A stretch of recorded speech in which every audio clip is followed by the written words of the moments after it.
Picture this: a city unlike any other in America, where the Mississippi River curves like a dark question mark, where Spanish moss hangs from ancient oaks like the beards of forgotten ghosts, where music, that beautiful, scandalous, intoxicating jazz music, pours from every doorway, every window, every street corner. But beneath the music, beneath the laughter and the dancing, something else was stirring in New Orleans. Something that would turn the Crescent City into a city of fear. This is the story of America's strangest serial killer. A murderer who could have walked straight out of a nightmare. A killer who gave his victims one chance, one impossible, bizarre chance to save themselves. Play jazz music or die. To understand the Axeman, you first have to understand New Orleans in 1918. The city was at a crossroads. World War I was raging across the ocean. Young men were shipping out to fight in the trenches of Europe. And at home, a new kind of war was brewing. A cultural war between the old world and the new.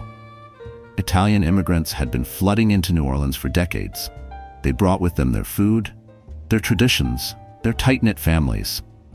Many became grocers, opening small corner stores that served their neighborhoods. These weren't wealthy people.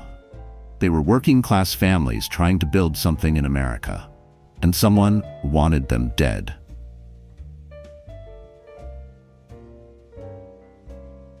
Joseph and Catherine Maggio ran a small grocery store on the corner of Upper Line and Magnolia Streets.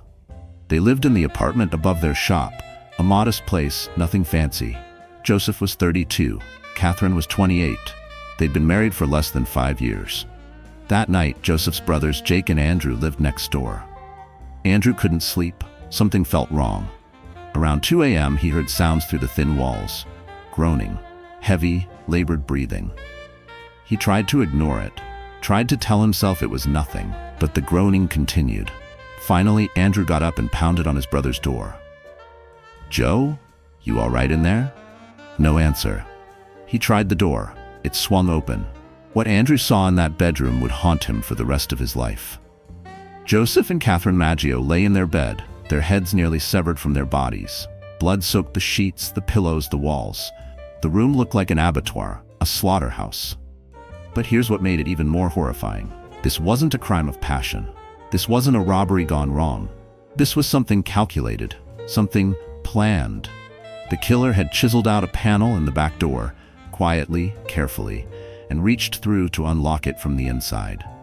He'd crept through the Maggio's grocery store, past shelves of canned goods and produce, up the stairs to where they slept. And then he'd taken Joseph's own axe, the one Joseph used to break down wooden crates in the store, and he'd used it to kill them both. Police found the axe in the bathroom, washed clean. The killer had taken the time to clean his weapon before leaving. But he'd left something else, something that would become his signature. A straight razor, lying on the floor, covered in blood. The razor had belonged to Joseph. He'd used it for shaving. The killer had slit their throats with Joseph's own razor after striking them with Joseph's own axe. He made them complicit in their own murder. As police processed the scene, trying to make sense of the brutality, someone noticed something chalked on the sidewalk a block away. "Mrs. Maggio will sit up tonight just like Mrs. Tony." Mrs. Tony. The name rang a bell with older detectives. 7 years earlier, in 1911, 3 Italian grocers had been murdered in nearly identical fashion. Axe attacks, panels chiseled from doors. And one of the victims had been a woman named Mrs. Tony Chiambra. Was this the same killer, returning after 7 years? Or was someone copying those old murders? The police didn't know.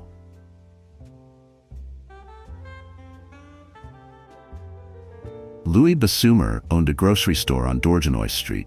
He was a complicated man, Polish-born, well-educated, with a past that included time in South America and Germany. He lived above his store with a woman named Harriet Lowe, though locals whispered that she might not actually be his wife. At dawn, a bakery delivery man arrived with Basumer's regular order. He knocked. No answer. He knocked again, harder. Nothing. Through the window, he could see that the door to Basumer's apartment was standing open. Something was wrong.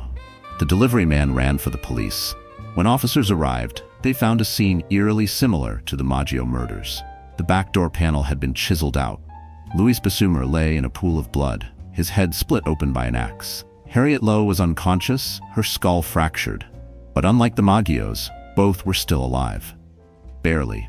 Bassumer survived his wounds, but his nightmare was just beginning. In her delirium, as she lay dying in the hospital, Harriet made a statement that would ruin him. "I've long suspected Louis Bassumer of being a German spy." Remember, this was 1918. America was at war with Germany. Paranoia about German spies was rampant. Suddenly, the focus shifted away from the Axemen entirely. Maybe Bassumer had attacked Harriet himself. Maybe this was a spy operation. Maybe the Axe murders weren't connected at all. Louis Bassumer was arrested and charged with Harriet's murder, even though he'd nearly been killed himself. The real killer was still out there, and he was just getting started.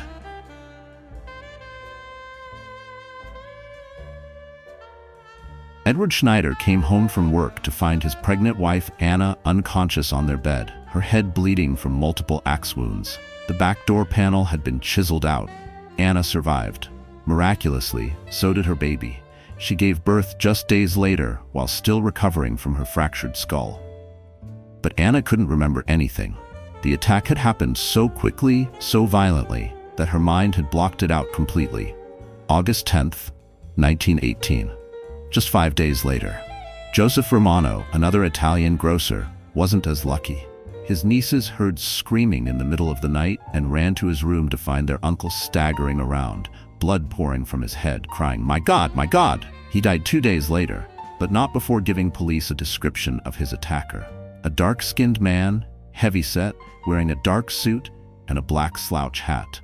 It was the first and only description anyone would give of the Axeman. New Orleans was now in full panic mode.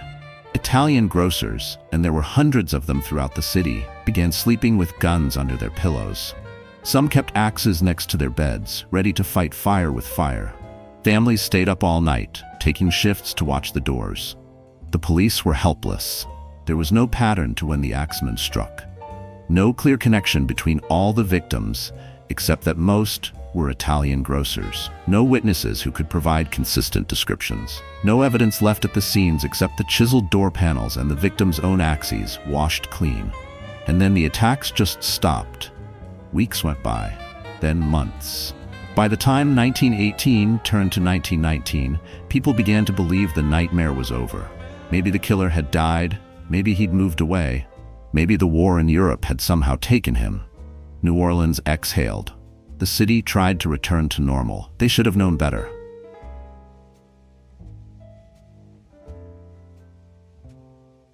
On this day, every major newspaper in New Orleans received the same letter. It was written in a flowing, educated hand, the script of someone who took pride in their penmanship. The editor of the Times-Picayune read it first, and his hands began to shake. The letter began, "Esteemed mortal. They have never caught me, and they never will. They have never seen me, for I am invisible, even as the ether that surrounds your earth. I am not a human being, but a spirit and a demon from the hottest hell. I am what you Orleanians and your foolish police call the Axeman. When I see fit, I shall come and claim other victims. I alone know whom they shall be.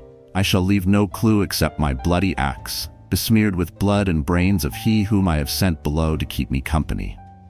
The letter went on and on. It rambled about being the angel of death. It mocked the police. It suggested that some of the people arrested for the Axeman crimes were actually innocent, that they were taking the fall for his work. And then came the part that would make history. The Axeman wrote, "Now to be exact, at 12:15 earthly time, on next Tuesday night, I am going to pass over New Orleans. In my infinite mercy, I am going to make a little proposition to you people. Here it is. I am very fond of jazz music, and I swear by all the devils in the nether regions that every person shall be spared in whose home a jazz band is in full swing at the time I have just mentioned. If everyone has a jazz band going, well, then so much the better for you people. One thing is certain, and that is that some of your people who do not jazz it on Tuesday night, if there be any, will get the axe." He signed it, "The Axeman." Was it real? Was it a hoax? Was someone playing an elaborate, that sick joke on a terrified city? Nobody knew. But nobody wanted to take chances. If you could have floated above New Orleans that night, looking down at the Crescent City from the sky, you would have witnessed something unprecedented in American history. The entire city was playing jazz. Every dance hall was packed. Every cabaret was overflowing. People who didn't have phonographs borrowed them from neighbors. People who couldn't afford to go out threw parties in their homes. The sound was deafening, glorious, defiant. From the French Quarter to the Garden District, from the poorest neighborhoods to the wealthiest mansions, jazz music poured into the night air like a prayer, like an exorcism, like a middle finger raised to death itself. Sheet music publishers had rushed out new compositions with titles like The Axeman's Jazz and The Mysterious Axeman's Jazz. The song became a local hit, flying off the shelves. In the dance halls, people laughed and drank and danced with an almost manic energy. It was part celebration, part ritual, part mass hysteria. They danced because they were terrified. They danced because music was the only weapon they had against an invisible enemy. Midnight came and went. The music continued. 12:15 a.m. arrived, the exact time the Axeman had specified. The music played on, and nothing happened. No attacks, no murders, no chiseled door panels or bloodied axes. The next morning, New Orleans woke up exhausted but alive. Every single person who had played jazz music, which was essentially everyone, had been spared. The Axeman had kept his word, but the relief was temporary. Because 3 days later, on March 22nd, the killing resumed.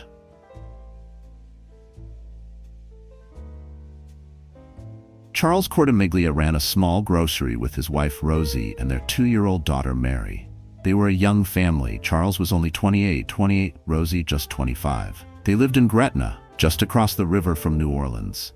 That night, the Axeman came for them. Charles heard the sound of splintering wood and woke to find a dark figure standing over their bed, axe raised. He lunged at the intruder, trying to protect his family. They struggled. The axe came down. When neighbors found them the next morning, Charles was barely conscious, his head split open. Rosie was covered in blood, and little Mary, baby Mary, was dead. The 2-year-old had been murdered with the same axe that had wounded her parents. This was the Axeman's youngest victim, a toddler who couldn't possibly be connected to Italian grocers or organized crime or any of the wild theories that had been circulating. Just a baby girl who died because she was in the wrong place at the wrong time. The city was horrified. If the Axeman would kill a child, no one was safe. But then something strange happened, something that would complicate the case for the next 100 years. Rosie Cortimiglia, recovering in the hospital, suddenly told police she knew who had killed her daughter. She pointed to her neighbors, Irlando and Frank Giordano, a father and son who lived next door. Why would she blame them? The Giordanos had been nothing but kind to the Cortimiglias.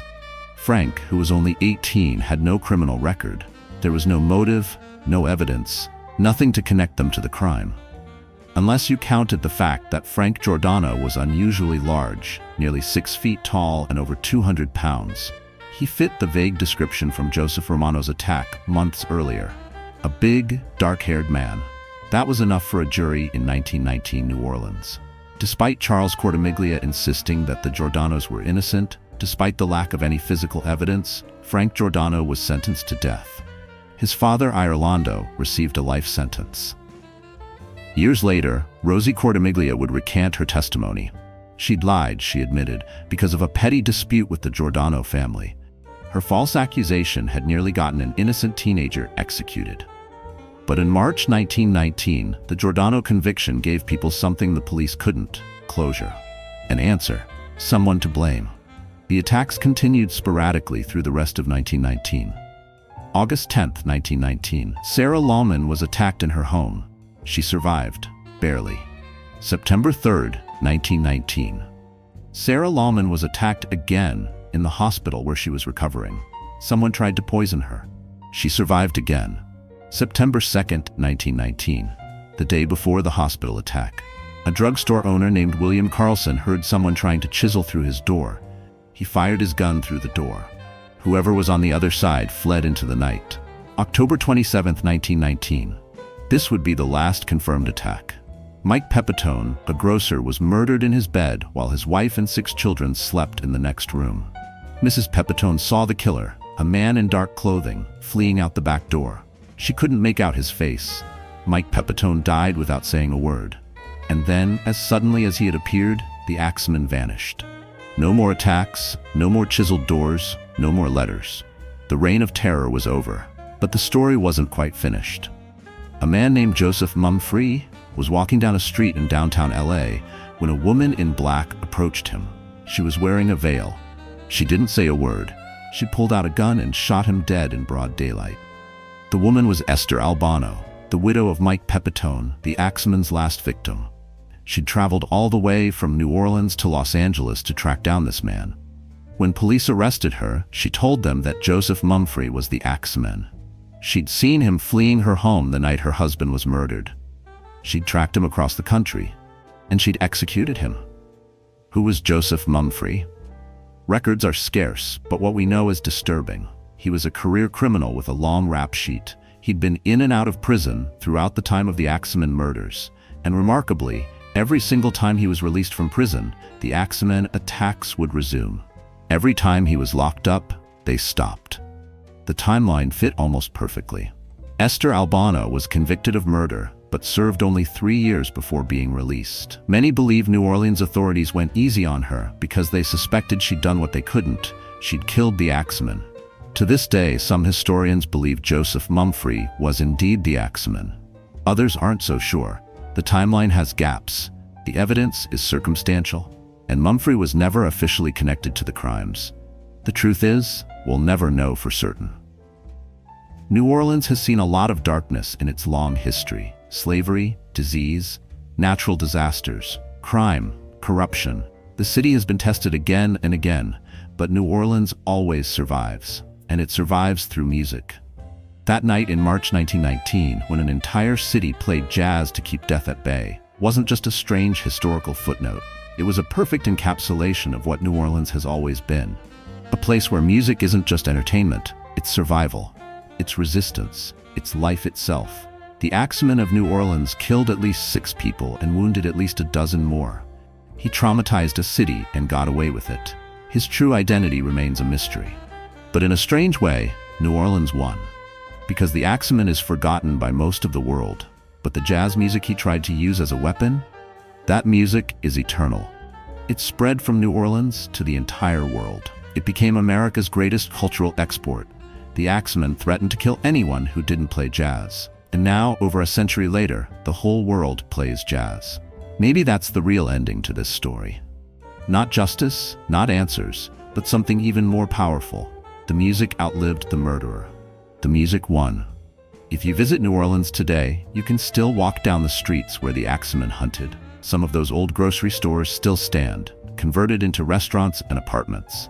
And every night in the French Quarter, on Frenchmen Street, in tiny clubs and grand concert halls, jazz music still pours into the night air, still keeping the darkness at bay, still proving that beauty is stronger than fear, still swinging. The Axeman murders officially remain unsolved.